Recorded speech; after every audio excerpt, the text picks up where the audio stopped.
नमस्कार मित्रांनो. नमस्कार. आज आपण एक वाक्य ऐकणार आहोत. ऐकायला खूप साधं, पण समजायला फार खोल. देव मंदिरात नाही, तो माणसात आहे. हे वाक्य फक्त विचार नाही, हा अनुभव आहे.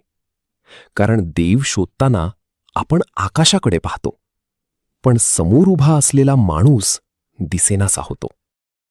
आपण देव शोधतो, मोठ्या मंदिरात, उंच कळसात आणि महागड्या पूजापाठात. पण प्रश्न असा आहे, जर देव फक्त तिथेच असता तर रडणाऱ्या माणसाचं दुःख कोणी ऐकलं असतं? जर देव दगडातच असता तर माणसाच्या डोळ्यातील अश्रू कोण पुसले असते? आपण देवाला फुलं अर्पण करतो, पण माणसाला वेळ देत नाही. आपल्या संतांनी खूप आधी सांगून ठेवलं होतं. संत ज्ञानेश्वर म्हणाले, देव ग्रंथात नाही, तो माणसाच्या अंतःकरणात आहे. संत तुकाराम म्हणाले, देवाला बाहेर शोधू नका, तो तुमच्या वागण्यात आहे. संतांनी कधी सांगितलं नाही, फक्त मंदिरात या. ते म्हणाले, माणूस बना, कारण माणुसकीतच देव लपलेला आहे.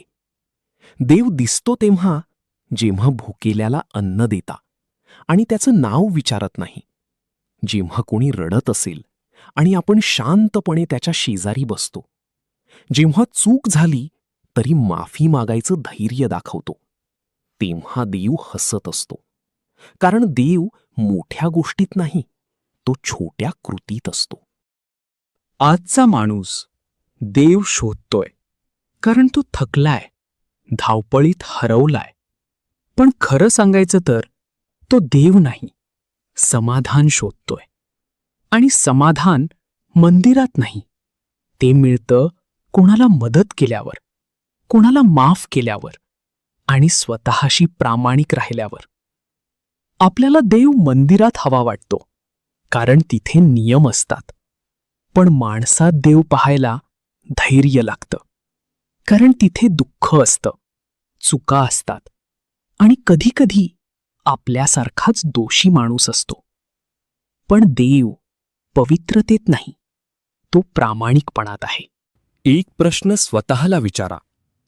आज आपण किती मंदिरात गेलो याला महत्त्व आहे, की आज आपण किती माणसांना माणूस म्हणून वागवलं याला?